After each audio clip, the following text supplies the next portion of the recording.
Today, we are going to have a very interesting talk by Professor Ronald Arkin from Georgia Tech over here.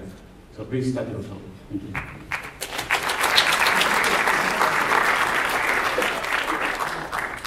Good morning. It's a pleasure to be here. This talk will be quite qualitatively different from the other talks that you've been hearing thus far, but I think you'll find relevance in it, and hopefully to your particular work.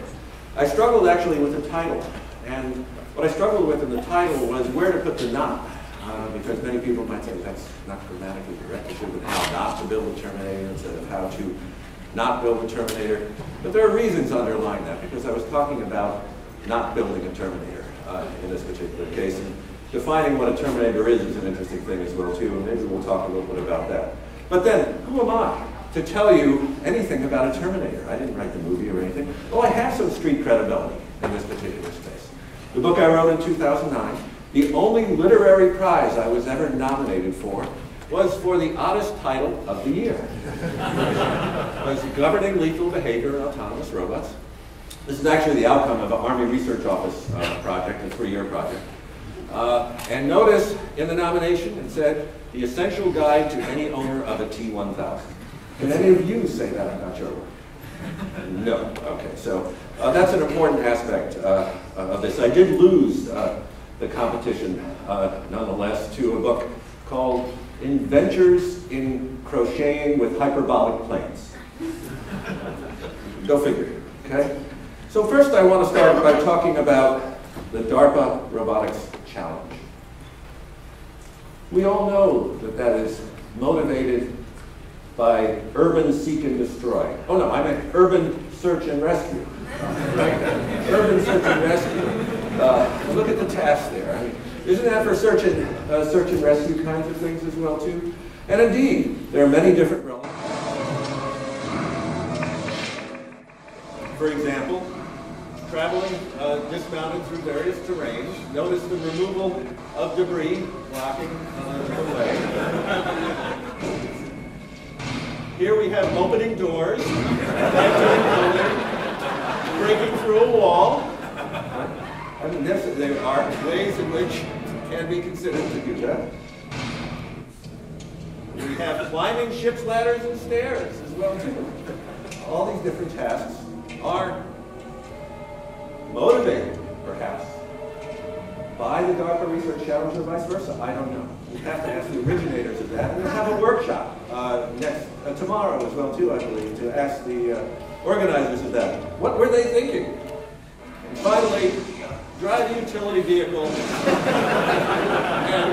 break through a wall. So you have this challenge in front of you. Here are potential solutions. There's also another algorithm that has been time-tested, potentially used for Terminators as well, which is the classic statement, kill them all, God will sort them out. I spent a year in Toulouse, where not far from there, in Béziers, when the papal legate during the Albigensian Crusade uttered these words because the Cathars, who were heretics, were mixed in with the Catholics in the cathedral. They said, kill them all, God will sort them out. And indeed they did. They spared no one, irrespective of rank, sex, or age, and put to the sword almost 20,000 people. Total war. Sherman was even better than that, this town, I would say. And more recently, it was invoked by Sarah Palin as well, too, referring to what was going on in Syria, and instead of saying, let God, she chose the Arabic for let Allah sort it out. But we have a choice in front of us to some degree. We have back to the Terminator, who somewhat, and also, by the way, for those of you who are looking at disturbances and perturbations in testing your gates, think of using a shotgun, not against the robot, but the robot holding the shotgun. Could it fire multiple shots of the shotgun and not fall over while walking? Why are you kicking it? I mean, that's it. Basically, you can get the kick from that. I know I'm being facetious, but I'm just trying to tell you that these kinds of technologies which are developing have potential use in places you may not fully envision. Now, there's another interesting video which appeared on YouTube. It was a YouTube movie. And it talks about humanoid drones, in this case, in warfare. And it actually says that they operate by a code of war. What does that mean?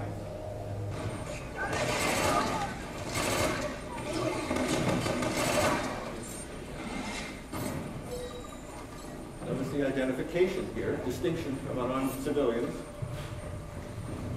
Fucking bot never misses. Pardon the language. So the suspect is detained. Yeah, copy. Understood. New directive. Execute the target. Leave no witnesses. Make it look like one of his own men did.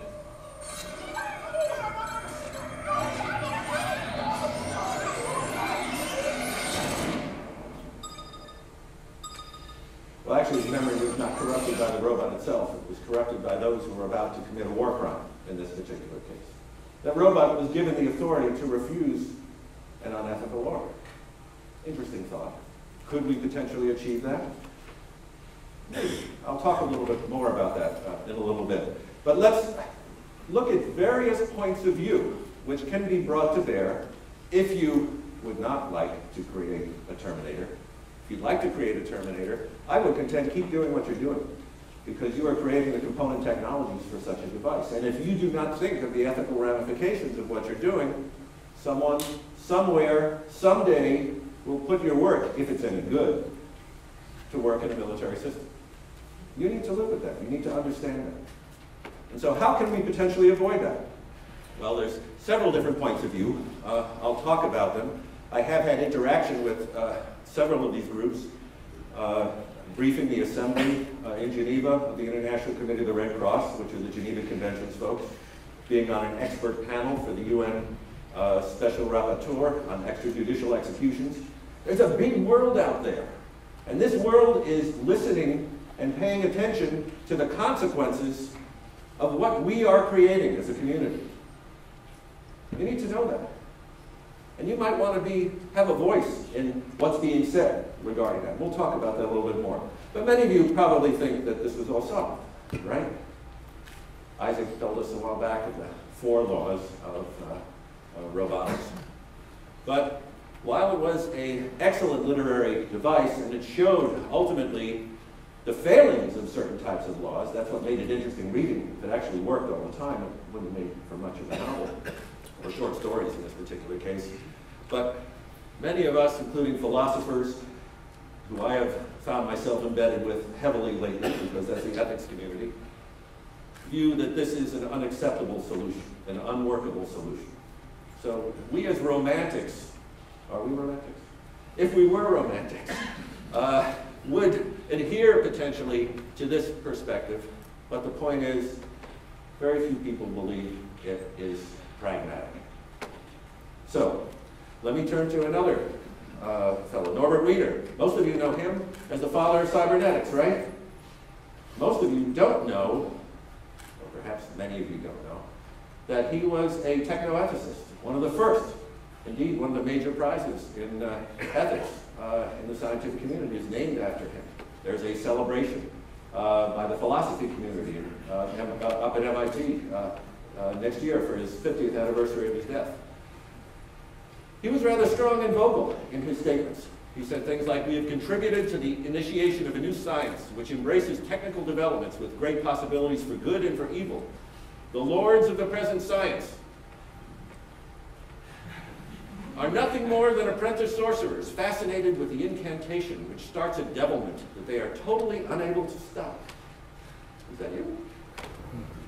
The relations of the machine to the living being and with systems involving elements of both kinds present some of the most important moral traps into which the present generation of human beings is likely to fall.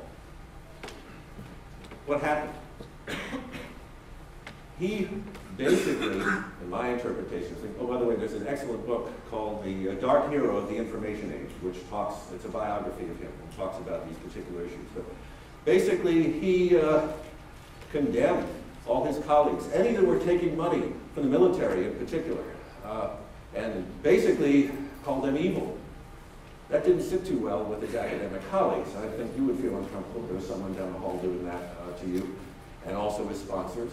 And in essence, what that led to was the abandonment of cybernetics in the US. And hello, artificial intelligence. It created a nice void for AI to fill in this particular case. He went to Russia. The Russians were doing cybernetics, and good cybernetics at that point, but was given up at that particular level. So he's a role model in many respects, but I don't follow his model in the sense of, I'm not trying to convince you that you are evil. I believe working within the system is the way to do that. And I believe everybody thinks that they're doing what's right, but we need to take a broader perspective, and we need to introspect and think about the consequences of the research that we're doing. Now, if you take Bill Joy, the former CTO of Sun Microsystems, has great street credibility as well, too, in that particular space.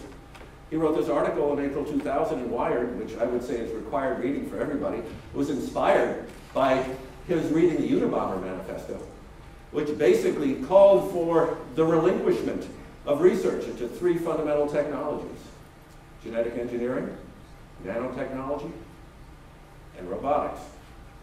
Why? Because they will lead to our extinction.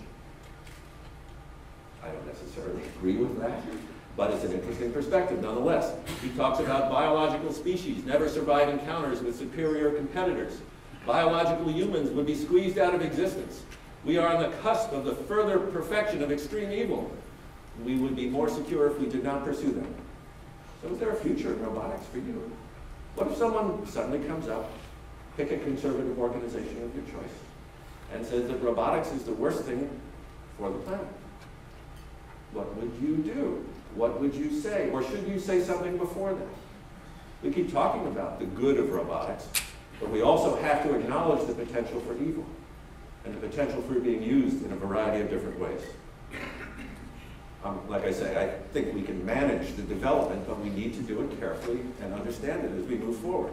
So there are many recent developments which you may or may not be aware of, particularly regarding lethal autonomous robots, or what Human Rights Watch prefers to call killer robots. These things are not even fully defined yet as to exactly what they are, and I'll talk a little bit more about that in a minute. In November, Human Rights Watch, based on earlier work by an organization which some of you may know called the International Committee of Robot Arms Control, or ICRAC, those folks, I didn't pick the name, and I'm not a member of it either as well too, but I was there at their expert panel when they were hammering out their resolutions and making some decisions which I considered premature, personally. But Human Rights Watch have called for an outright ban on killer robots. Okay? It's there. There's an interesting report. My work is cited in it as well too. In losing you, well, cited in a good way, interestingly. So it's an alternative. But it talks about losing humanity, the case against killer robots. You can download it offline if you're interested. How many equations can you do in a minute? Then the Department of Defense, a couple of days later, coincidentally, because they couldn't have put it together in a couple of days, came up with a directive, which I view as a quasi-moratorium. They said for certain classes of lethal autonomous robots, we will not deploy these systems, period, for at least 10 years. I guess period, activate, or at least 10 years. In 5 years, we will evaluate that. Those were for offensive systems that were directly targeting human beings. Why it's a quasi-moratorium is that it could be overruled by 3 very high-ranking DoD officials, but that's very, very hard to do. Okay, the Secretary of Defense and others as well, too. The technology's not going to be ready by then anyway, so what did they lose at some level? And finally, the United Nations Human Rights Council, again, having participated in the experts group for this back in February, called for a moratorium. This is kind of something in between. And this is a moratorium. Each nation should impose its own moratoria on building lethal autonomous robots. And I think that's wise, personally, because I believe that we need to understand, one, what it is that we're banning, because I'll argue that we already have these lethal autonomous platforms out there, not Terminators per se, but Terminator-like robots. And we need to be able to make sure that if they are to be used, they must in some way benefit. Why is the military interested in this? Why are they interested in your technology? Why would they care? Why are they giving you money in many cases, or indirectly funding your research? One is they want the ability to have more fighting power with fewer soldiers. If you don't like the notion of a draft, well, this is for you. If you don't want your children or yourself, depending upon your age, to be eligible for military service, this is important. Expanding the battle space allows to fight over much larger areas, as we have our warfighters now in Creech and Nellis Air Force Base in Nevada, flying sorties over various regions in the Middle East, in Africa now as well too, acting sometimes under CIA control, but to be able to do it for longer as well. I mean, keep in mind, if you put a human in a plane, that human has to sleep, that human has to go to the bathroom, that human has to eat. Try that with a fighter plane. They can't stay up all that long, relatively speaking. So these give you persistent capabilities, which are of great value. And for the individual warfighter, instead of having to stick your head around the door, wouldn't it be nice to have a pair of eyes on a robot go around the door? Not only to see, but potentially also to act, take out a bad guy, however you choose to define that, hopefully legally. So there are plenty of these robots out there. Many are being developed, many already exist, and it's not just the US. The last count I've heard is somewhere between 53 and 76 nations are in the process of developing, deploying, creating this kind of technology. Some they buy from other places as well too. So this is fairly widespread. Some examples are more visible than others. We'll talk about a few. The new Avenger, the Predator C, is another class of weapons, and many more. Ground, air, sea, undersea, indeed. Here's a new one from Korea, which just came out, which, what does it say? It says, features. I didn't see them exhibiting here. Autonomous detection and manual autonomous firing with safety. Okay. Autonomous capabilities for engaging targets, whether they be mechanical or human, flesh and blood. There's also an autonomous operating system as well too. And you can get your choice of weapon platforms, because it's all the options that are exercised. The US is deeply into this. These are the unclassified force-bearing systems starting from around 2008 when this report came out. We're pretty good about letting our information out into the world. Okay, not every nation does that. But these systems have the ability to inflict force upon something, a target or what have you as well too. And some are already deployed, like the MQ-1s and 9s, the Predator and Reaper. Others are more research platforms as well too. Even things like loitering torpedoes. But the real question I'm confronted with, and the thing that worries me, perhaps some of you know the history of my research. I've studied for many, many years and been motivated for many, many years, ethology, the study of animals in their natural environment. I've tried to understand how we could look at dogs and praying mantises and wolves and other things as well too, and import those models to make our systems more intelligent. And I think we've had some success over the years. Well, this has led me to study these animals in a natural environment, which is the battlefield. And that is not a whole lot of fun to do. It's much easier to read about dogs than it is to read about people in the battlefield. And the atrocious behavior many of our warfighters exhibit. I always say that I have the utmost respect for our young men and women in the battlefield. But now, with the modern pace of warfare, even more than ever, we are putting human beings into places where they were never, ever designed to function or to operate. And so, a significant percentage, not all, and we have data on these significant percentages, break down and violate the laws that we as international society have both ruminated about philosophically for thousands of years and encoded as law through the Hague and the Geneva Conventions and rules of engagement by others. We violate those from time to time as well too. And that results in war crimes. And that results in the death of non-combatants. That's what an atrocity is. The death or wounding of a non-combatant. That is unacceptable to me. I find that we cannot Personally, I cannot accept the status quo that you see in every single warfare. You see it in Syria right now as well, too, with thousands of innocent non-combatants being killed, sometimes intentionally, sometimes unintentionally. So my question that I pose to myself and hopefully to the larger community is, how can we use technology, or can we use technology, to reduce the number of atrocities that occur in the battlefield? And if we can answer that question, to me, that's a humanitarian effort.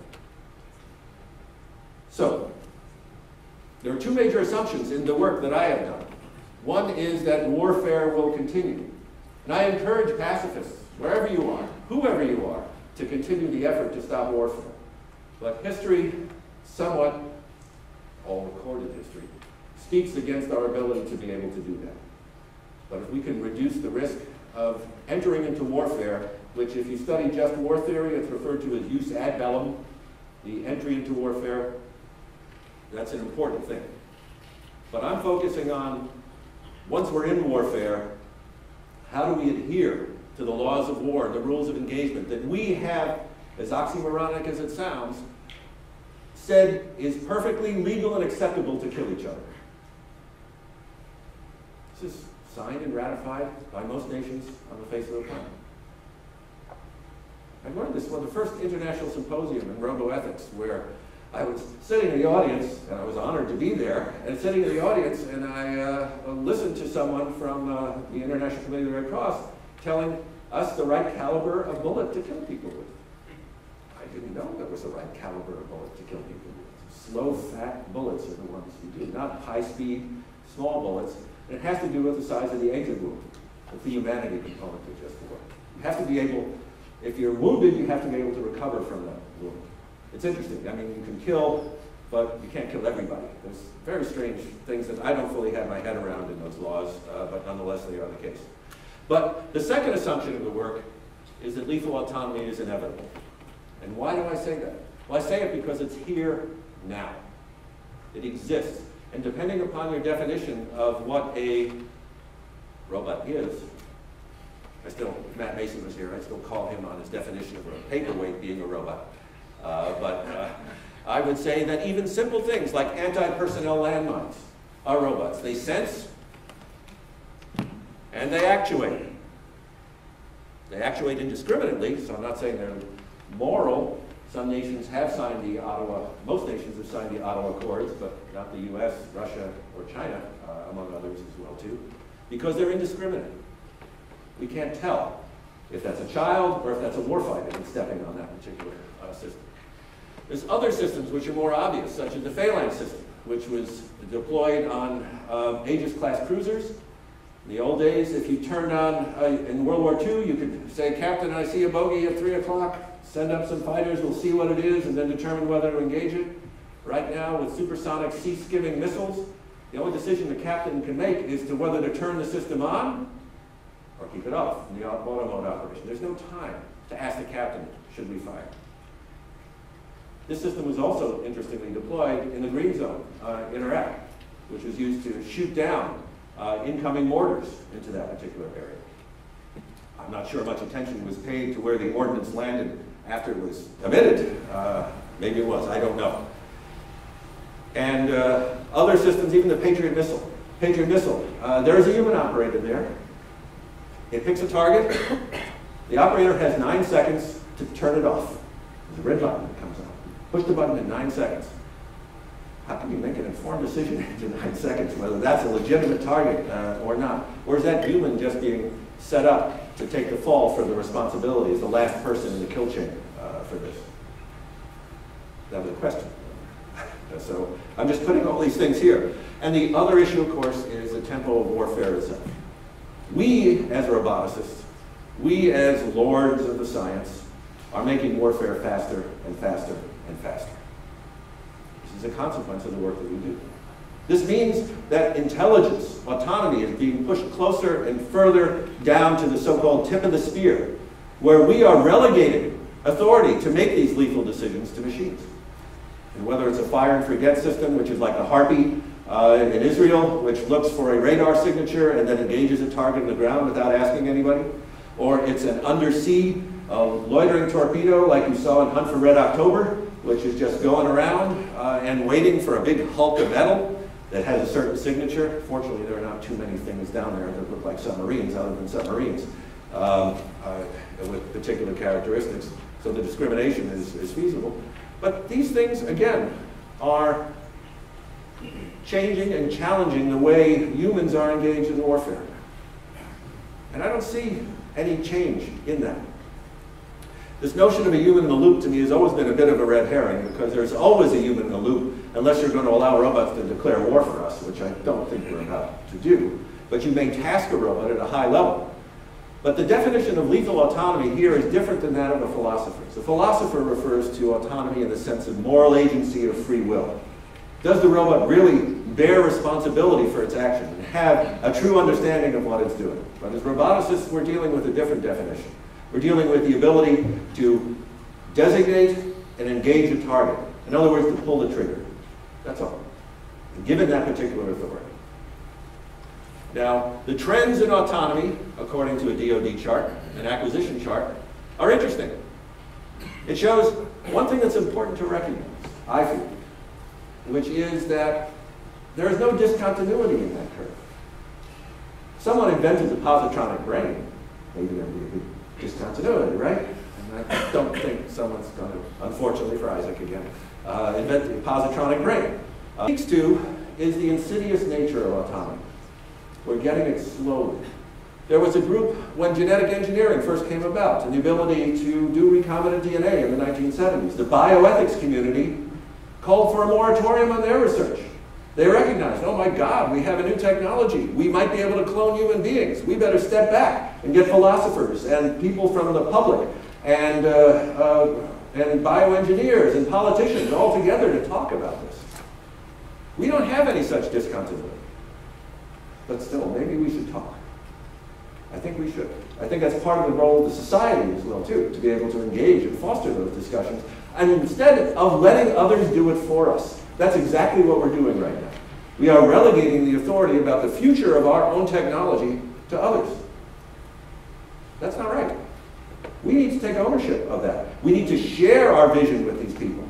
And as I was lost in the joy of discovery for 20 years before I raised my head and saw the technology that I was helping contribute to, as many others were, getting out of the laboratory into the real world, made me think twice.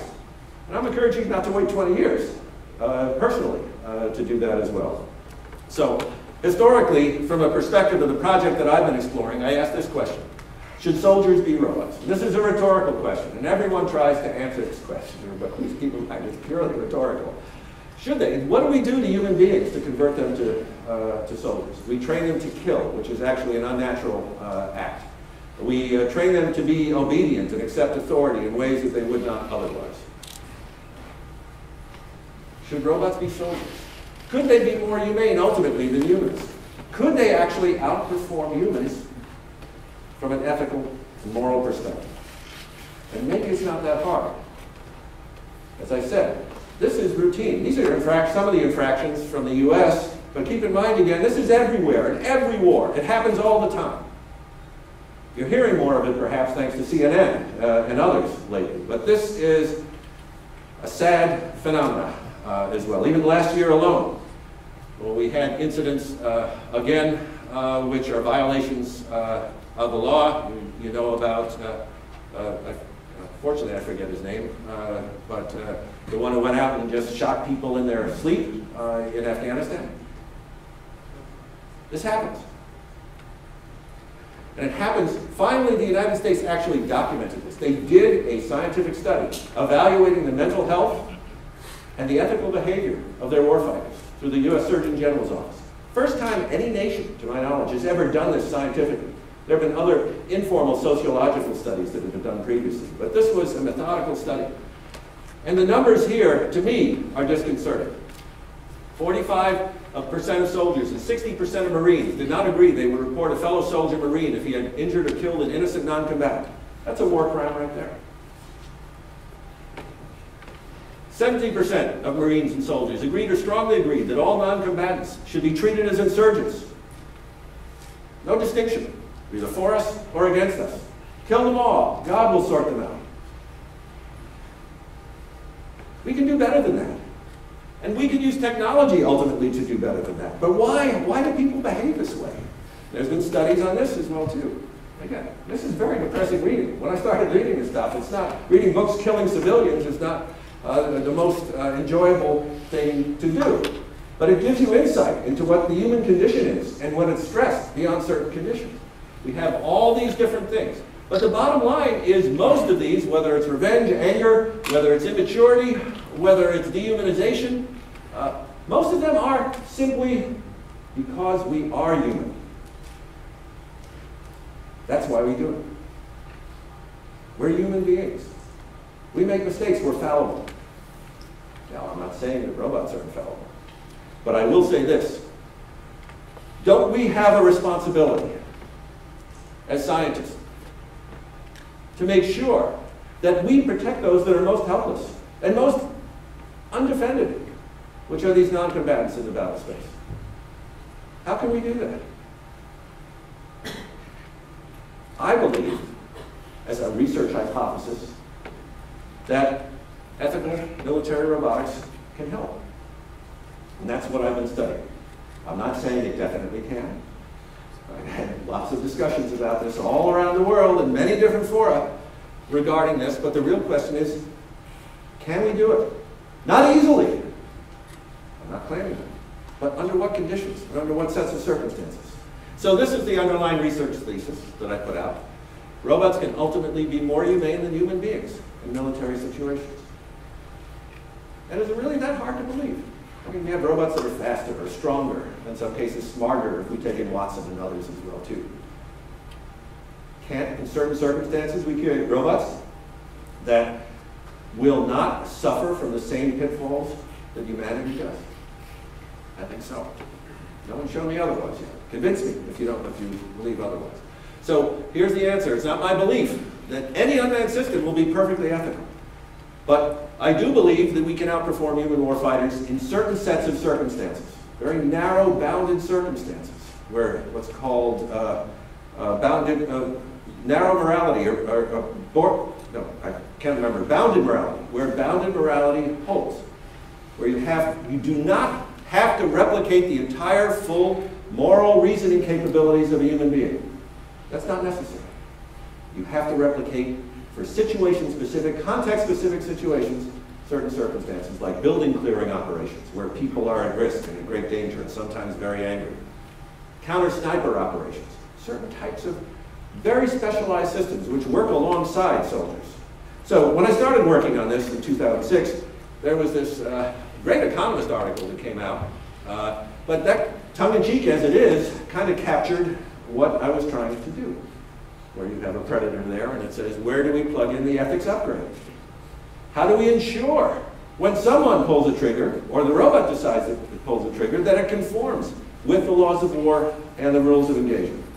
So this was what I was striving for in this particular project. It was the smallest DoD project I ever had. Less than $300,000 for 3 years. I normally get, and I have projects now that are over $1 million for comparable amounts of time. So, but nonetheless, it's not the size of the money sometimes that counts. It's just what you turn out in this case. So, wanted to provide the right of refusal for an unethical order, kind of similar to what you saw at the beginning of that particular video, and provide technical capabilities to do that. And that's what the book goes into in some gory detail as well. Be able to monitor and report the behavior of others in the battle space, so that if someone committed a war crime, that would be reported back. And finally, incorporate the salient laws of war and rules of engagement that are pertinent to this particular situation. And I've been oddly, given the talk so far, accused of optimism. Does that sound like I'm optimistic? I'm not optimistic necessarily about the humans, but I am optimistic that our research community is potentially capable of helping non-combatants. I believe that. I can't do it alone. I'm not intending to do it alone. But I do believe it's an important aspect, an important goal.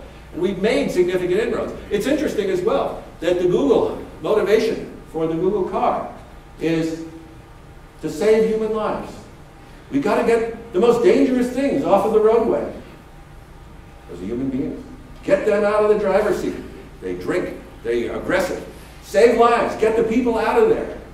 It'll reduce fatalities. Same kind of underlying reasoning, oddly, in that case. But I also don't argue for unlimited use of these systems. These are not to replace warfighters one-on-one. I don't see that. I see these as dealing with very specialized missions, as I meant earlier, dealing typically where there are situations where there are very low civilian populations, which is interstate warfare. And if you don't think the potential for interstate warfare still exists, go back to the news a few months as well. These are very, as always, perilous times. And many argue that all future conflicts will be counterinsurgencies. Well, I had the privilege of hearing General Mattis, who was the CENTCOM command after Petraeus in Afghanistan, share some history about the Boer War in the 1890s. And he said that at that time they were saying that every conflict that would occur would be a counterinsurgency. Well, there were a few conflicts in the 20th century that kind of weren't counterinsurgencies there. So the military has to be prepared for any potential eventuality. But the use of these systems has to be controlled and guarded and monitored if they are to go forward. And again, they should not be replacements, full replacements for the warfighters. A human presence must be kept in the battlefield. So why do I think this is feasible? Here are my principal reasons. One is they can assume risk on the behalf of the non-combatant. Warfighters are taught that. They are told it is your responsibility to protect non-combatants. Well, it's easy to tell somebody to do that. It's harder to actually do that as well, too. They can assume risk by, if you're not certain, don't shoot first and ask questions later. First, do no harm. Try and understand. Approach that particular target where no human being may ever do that. The notion that, and this is where I have no clearance, which enables me to talk about anything and everything that I do with you, and the world for that matter. But one of the areas where clearance is required in many cases is understanding how these sensors are interacting and providing information about the battlefield. And it is my belief that these sensors, which can already see through walls, which can already hear acoustic signatures as things are approaching, and many other things in different spectral ranges which human beings don't have, will be clearly able to outperform those of humans. And further, as we advance towards network-centric warfare, where the battlefield has information flowing from all directions, from every soldier, from things that are flying overhead, from unattended sensors that are on the ground, no human being is going to be able to process that information fast enough. But I suspect if done right, these systems may be able to come to better decisions by considering more information in a very rapid way. This is not easy, again. I'm not saying it can be done soon, but I'm saying, to me, it's important enough to pursue before banning outright certain technology and just calling it evil. And other things as well, too, as the effect on human warfighters.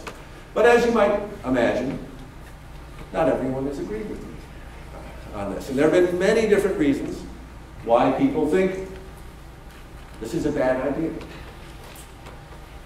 I can't go into rebutting each of those. One is the notion of responsibility, but a human being is always to blame. I just wrote a position paper for a workshop. It's entitled, "The Robot Didn't Do It, Period." First time I ever used a punctuation mark in the title of the paper as well. And I can go into that as well, too. The issue of lowering the threshold of entry into war. If we have robots, are we going to become adventurous? Maybe so.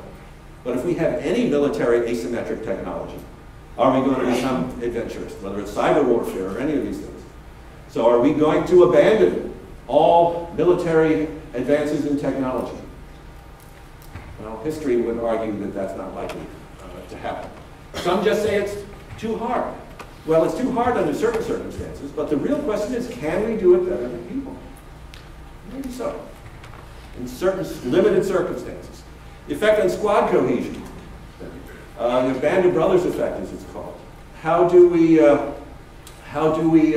not ruin the dependencies that exist among human beings and saying, this guy won't tell on me? Well, if the robot will go ahead of me and take a bullet for me, or will look better than Joe or Jill and cover my back better, maybe it's a small price to pay if it'll record on me if I have on it. And all these other things. The military's perspective, sorry Dave, I can't do that, refusing an order.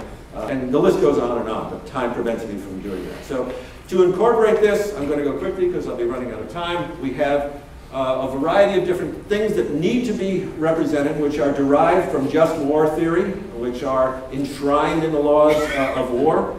These things must be done. Looking in our particular approach, which is not the only approach, it's just baby steps towards an approach which could be considered. Looking at versions of deontic logic, we're actually able to reduce this to first-order predicate logic in this case because it's easier in this domain than creating an ethical babysitter or an ethical elder care robot, because the rules have not been thought about for as long and hard, and international treatment agreement doesn't exist. So looking at these particular strategies, reformulating for my book, Behavior-Based Robotics, the formalisms that were used in there and capturing the mathematics associated with lethal behavior, transforming this into the assignment of responsibility, military necessity, discrimination, applying the principle of double intention from Michael Walzer's just war theory approach, which actively strives to reduce collateral damage, and applying the correct level of force and no more, ultimately leading to this ethical architecture, which incorporates 4 components. The principal ones, the one that gets the most attention is the ethical governor, which basically is what suppresses the ability to fire on the system. So it's almost like a bolt-on component, which determines whether you should be allowed to shoot or not. There are many different scenarios in which this occurs. I can show you one quick one, the video. We have a story tonight that has to do with a single photograph. It's a surveillance photo taken in Afghanistan and obtained exclusively by NBC News. It's a photo of a gathering of Taliban fighters, but some say it shows more than that. Some say it shows what was a perfect opportunity to take out the enemy, but the military was unable to take the shot. The question is why? It was NBC News correspondent Kerry Sanders who obtained this photo exclusively. He reports for us tonight from Kabul.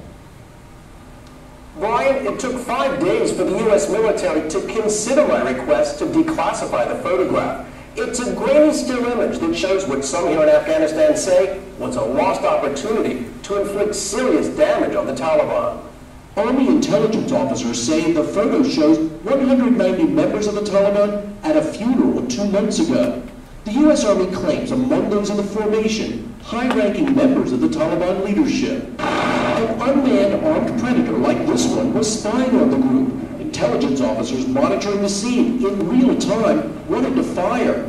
They asked permission. The request went to intelligence analysts, senior commanders, and lawyers. Intelligence officers were told no, they were not allowed to fire. Why? U.S. rules of engagement do not permit waging war in a cemetery. That was frustrating. Those individuals live to fight another day, potentially could cause harm to our soldiers, civilians, the population of government Afghanistan. Despite frustration, U.S. military leaders here say the decision not to fire was the right one. Meantime, the Taliban fight by their own rules on Monday. Whether you think that was the right decision or not, I'm not sure, rules of engagement are classified, by the way, so I don't know if that was the exact rule, but even transpose those Taliban to praying in a mosque, that's protected. Transpose that to being on the roof of a hospital, visiting somebody, not violating the use of those particular things. It is a no-brainer for an autonomous system to be able to say, don't shoot, just using GPS coordinates and designating as no-kill zone. You don't have to call the Pentagon. You're calling the Pentagon saying, can I potentially violate the rules of engagement and the laws of war? The answer is no. That's easy to do. There's many other examples. This one's will take more time than I have to explain. The Samsung TechWin has deployed later versions of this in the DMZ, which is a robot used to protect in a state of war. Catchy music, which most military robots seem to have. Being able to track at 5 kilometers in the daytime and 3 kilometers at night. A machine gun can't shoot that far in advance. Basically to protect the crossfire across minefields in that, to slow down in case there is a North Korean invasion.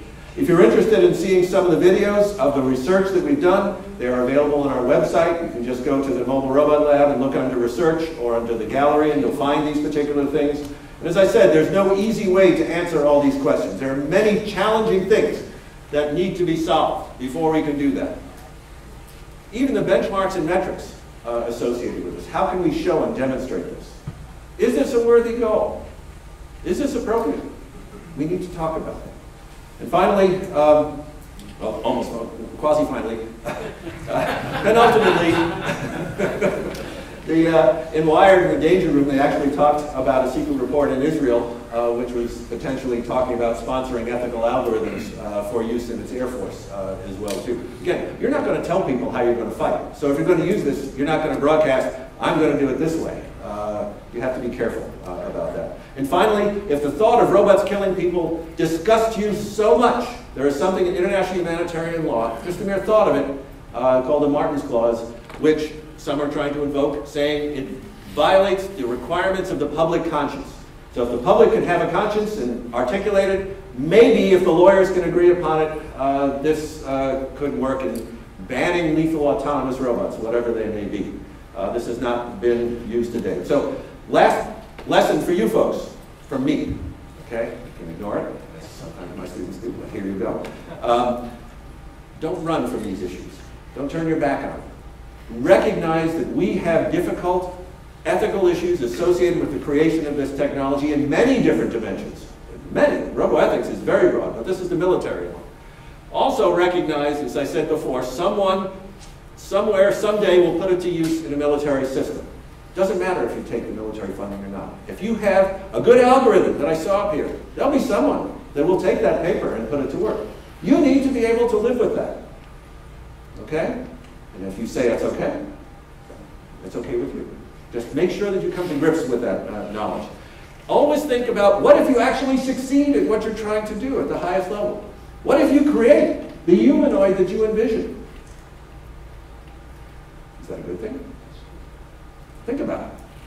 And finally, get involved in the debate. We have a technical committee on roboethics. I'm also involved in the IEEE Social Implications of Technology Society. You should join that. It's like $9 or something like that, just to be engaged in these sorts of things. You're already RAS members, I'm sure, most of you, and so on. So you can get further information from that. And with that, I will conclude and be happy to take any questions. Thank you.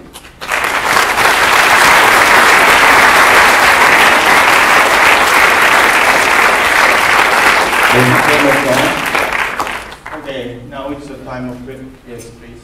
Oh, yeah, I'm just wondering, so what do you think the cost is in performance for having, what do you believe the cost will be in terms of the performance of the machine when you have it be a humane warrior? And will it be able to actually beat the inhumane warriors? Yeah. Good question. One of the first talks I gave on this was before the Computer Professionals for Social Responsibility, which is basically a group of pacifists. They told me that an ethical robot would throw down its gun in the first place, because they had a pacifistic bent on that. And often I'm asked, again, what if we have ethical robots and they don't have ethical robots?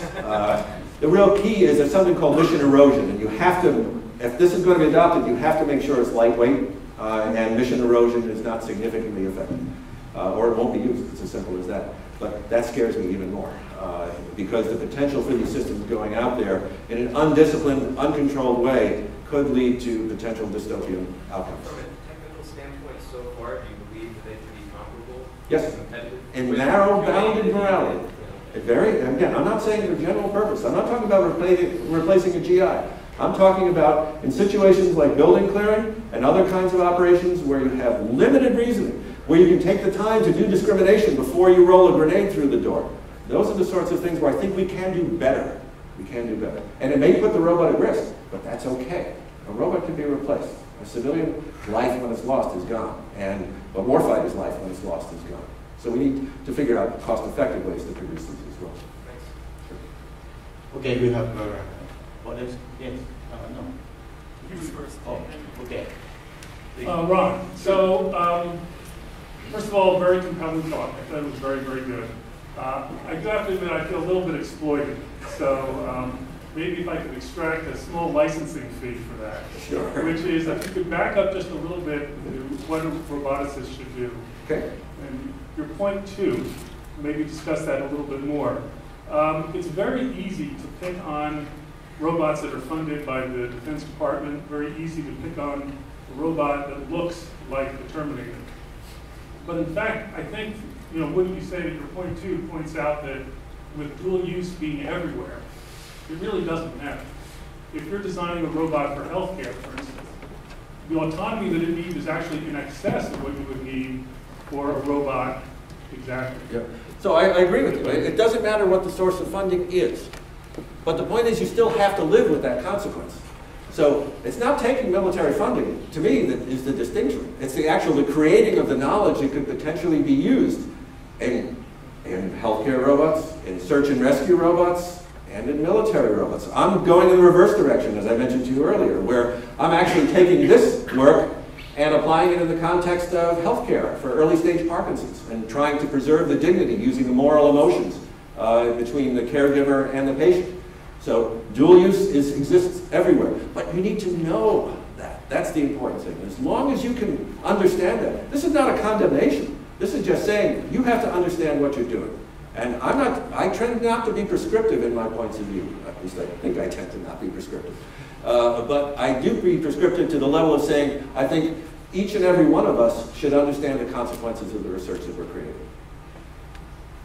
Okay. Maybe there or something. Thank you for a very provocative talk. Oh, there you go. Thank you for a provocative, thought-provoking talk.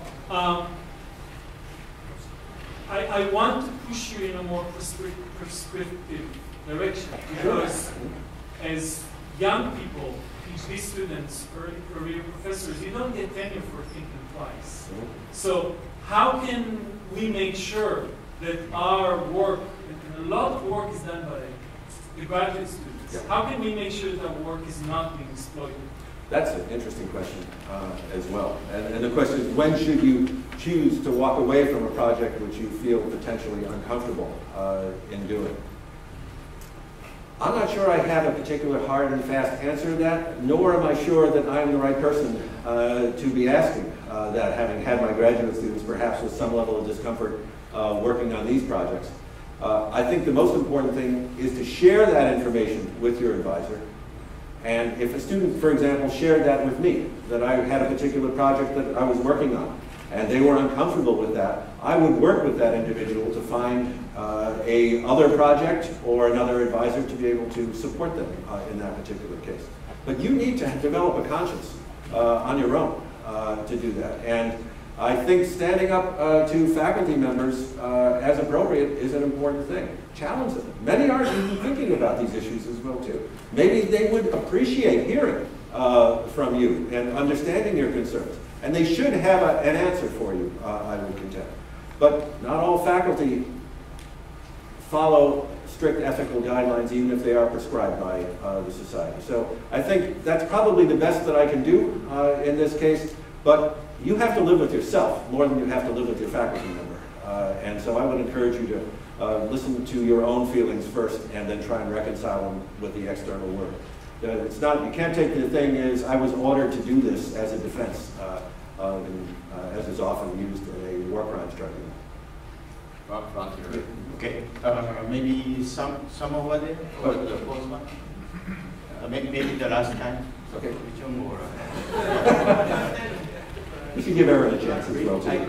Yeah. Okay, so real quick. So I'm not sure that your trade-offs and sensibilities are shared by people who are going to make a lot of these decisions with respect to the compromise.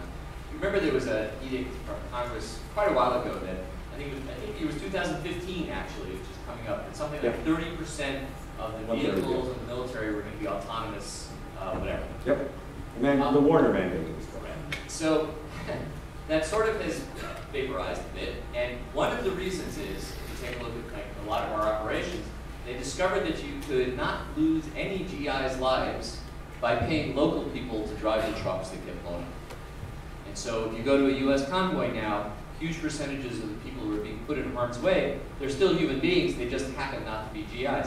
And the military will admit to you that it is a much cheaper solution for them to pay very low wage people who have no really other source of income, so it's easy to get such people, and not lose a $40 million vehicle.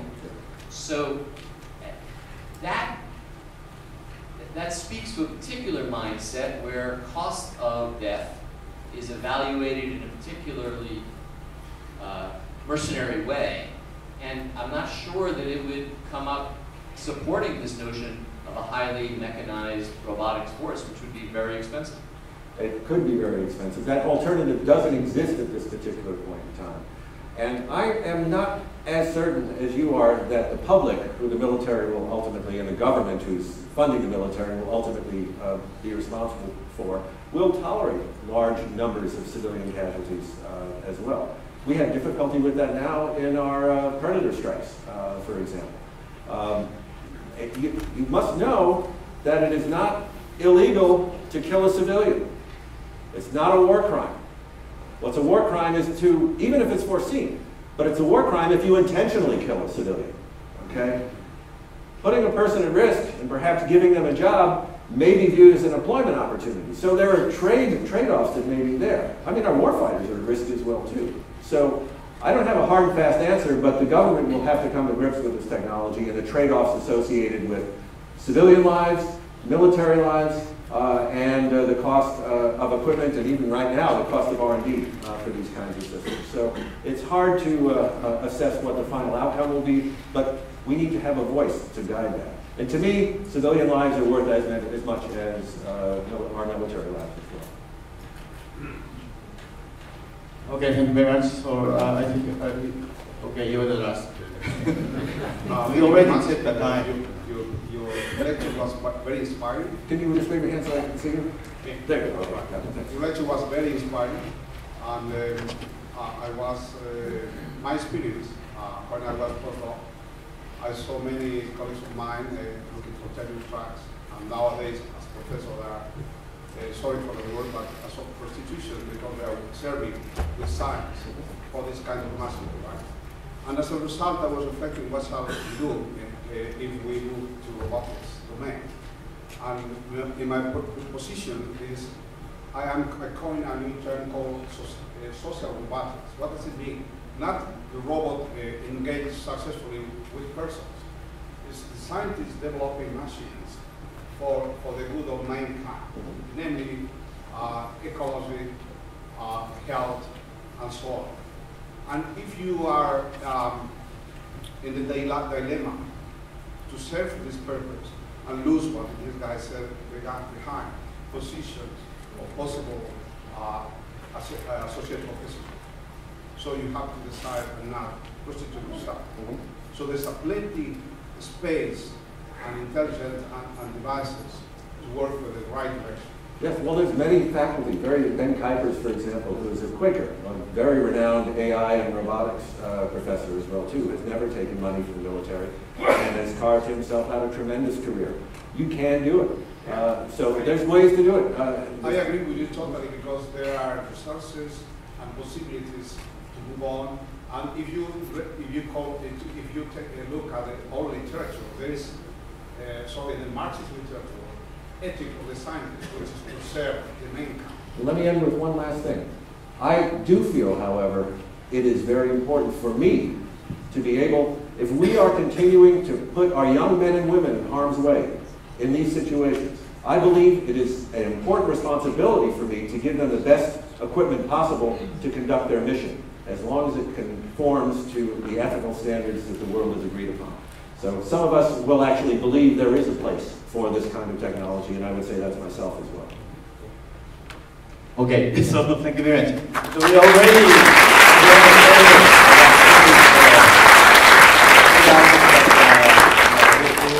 have a chance to discuss with you. Thank you very much. Everybody. I'd like to tell you something, so just please hold on a second. Ron Arkin is actually my mentor here at Georgia Tech. So as you know, I build large and rather potentially scary humanoid robots. Imagine how important it is to have somebody as conscientious as Ron advising me in terms of this process. And it gives me great pleasure to share his views and share his understanding of society with all of you. So please, let's thank Ron again. It's wonderful.